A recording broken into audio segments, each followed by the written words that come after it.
အားလုံးပဲမင်္ဂလာပါခင်ဗျာဒီနေ့တော့ကျွန်တော်တို့ဒဝဒေတာမှာမိုးရွာတီကိုရောက်ရေးလူကြိုက်များတဲ့မိုးရင်ဖော်လေးကိုအိမ်မှာလိုစားဖြစ်ပါတယ်ခင်ဗျာအရသာလေးကချိုးစိတ်ငွေပြီးတော့လိုရတာလည်းအရောက်လက်ကူတာမို့လုံနီလေးကိုကျွန်တော်နဲ့တူလက်ချိချအောင်ပါခင်ဗျာကျွန်တော်တို့ဒီကပါဝဲတာကတော့ဒီကောင်းကြီးမို့ရဲ့ဆန်မို့ရဲ့ဒီအိုးနို့ရဲ့ပြီးတော့တကြားရဲ့စားရဲ့ဒီလောက်ပါပဲခင်ဗျာပရမဆိုမိုးအနည်းဖြော်ဖို့အတွက်ကောင်းကြီးမို့ကိုဟိတ်ခဲစော်နဲ့လီစော်ထည့်ပါမယ်ဆမ်မိုးကိုကတစောထည့်ပါမယ်ခင်ဗျာပြီးတော့စားကိုကနဲ့ငယ်ရေကိုကဒီလိုဇော်လေးနဲ့ဖြည်းဖြည်းချင်းထည့်ပြီးတော့မိုးလေးတွေသမလာတဲ့အထိနေပေးပါမယ်ခင်ဗျာတော်တို့ရေကိုကလေဒီလိုဇော်လေးနဲ့ဖြည်းဖြည်းချင်းထည့်ပေးတာကပိုကောင်းပါတယ်ခင်ဗျာမိုးပဲနဲ့တစ်ခါတည်းထည့်လိုက်ရင်လေကျွန်တော်တို့လက်လော်ချက်တော်တွေဖြစ်ပြီးတော့ဒီမုတ်ကပြစ်သွားနိုင်ပါတယ်ခင်ဗျာကဲမုတ်ကဒီလိုသမပြီးတော့လိတ်တဲ့ခါမှာဒီလိုရှိရှိမြမျောလေးလေးလို့ရပြီဆိုရင်မုတ်သားလေးကရပါပြီခင်ဗျာပြီးတော့ကျွန်တော်ကအမုတ်ကိုဒီလိုတိုးပိုက်လေးခွဲထားလိုက်ပါတယ်ခင်ဗျာကျွန်တော်ကစားချစ်စကွဲလေးဖြစ်အောင်ဒီလိုအယောက်လေးတွေတုပ်ပြီးတော့လုပ်ပါမယ်ခင်ဗျာကဲလို့ကိုကအိမ်မှာလို့စားရဆိုရင်ဒီလိုအယောက်တွေမတိုးတာကပိုကောင်းပါတယ်ခင်ဗျာပရမဆိုပန်းယောက်လေးကိုသူ့မှာပါတဲ့ဘူးခေါ်လေးနဲ့တဝက်ထည့်ပြီးတော့ဒီမိုးသားနဲ့အယောက်လေးနှက်တဲ့အထိနှက်ပေးပါမယ်ခင်ဗျာကျွန်တော်တို့အစိမ်းယောက်လေးနဲ့အဝါယောက်လေးကိုလည်းဒီပန်းယောက်လေးတိုင်းလုပ်ပေးလိုက်ပါမယ်ခင်ဗျာကဲဒါဆိုရင်တော့ကျွန်တော်တို့မူရေးဖော်လေးကိုစားလို့ရပါပြီခင်ဗျာပထမဆုံးကျွန်တော်တို့ရေပူလေးကိုအရင်တက်ထားပါမယ်ခင်ဗျာ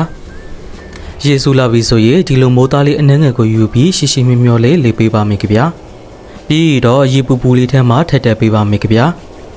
ခဏကြာတာနဲ့မိုးလို့ရေပေါ်လိုမျိုးဒီလိုအပေါ်ကိုတက်လာပြီဆိုရင်ဆက်ပြီးတော့ရေအေးလေးနဲ့စေထားပေးလိုက်ပါမယ်ကျွန်တော်တို့လက်အိတ်မပါဘဲနဲ့ဒီလိုလက်ကိုတိတ်ချအောင်ဆေးပြီးလုပ်ပေးတာကပို့ပြီးတော့အဆင်ပြေပါတယ်ခင်ဗျလက်အိတ်နဲ့ကလည်းကျွန်တော်တို့လိတ်ပြီးတော့လေလုံးလုံးမကောင်းပါဘူးခင်ဗျ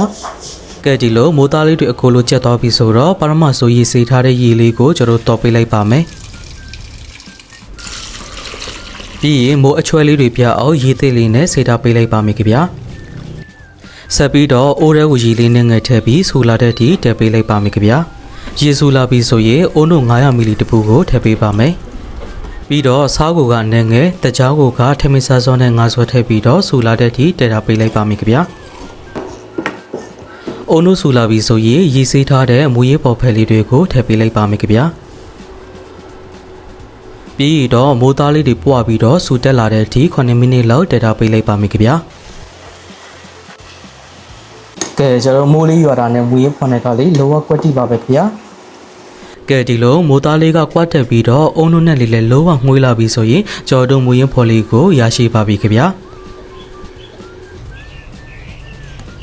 ကဲအခုဆိုရင်တော့ကျွန်တော်တို့မူရင်ဖော်လေးကိုရရှိပါပြီခင်ဗျာ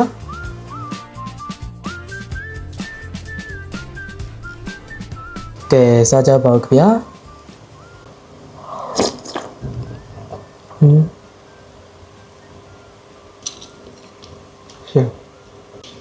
ကျွန်တော်ဒီမိုးသားလေးကလည်းလောကကိုအီညောပါပဲခင်ဗျာ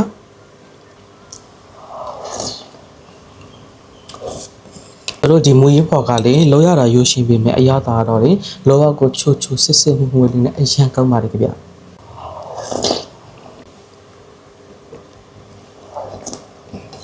ကဲဒါဆိုရင်တော့ဒီမူရင်းဖော်လေးကိုဒီနေ့လေးကိုတုပ်ပြီးတော့အိမ်မလက်တကူလို့စားလို့ရပါတယ်ခင်ဗျာအလိုကျေးတက်ပါတယ်ခင်ဗျာဘိုင်ပါခင်ဗျာ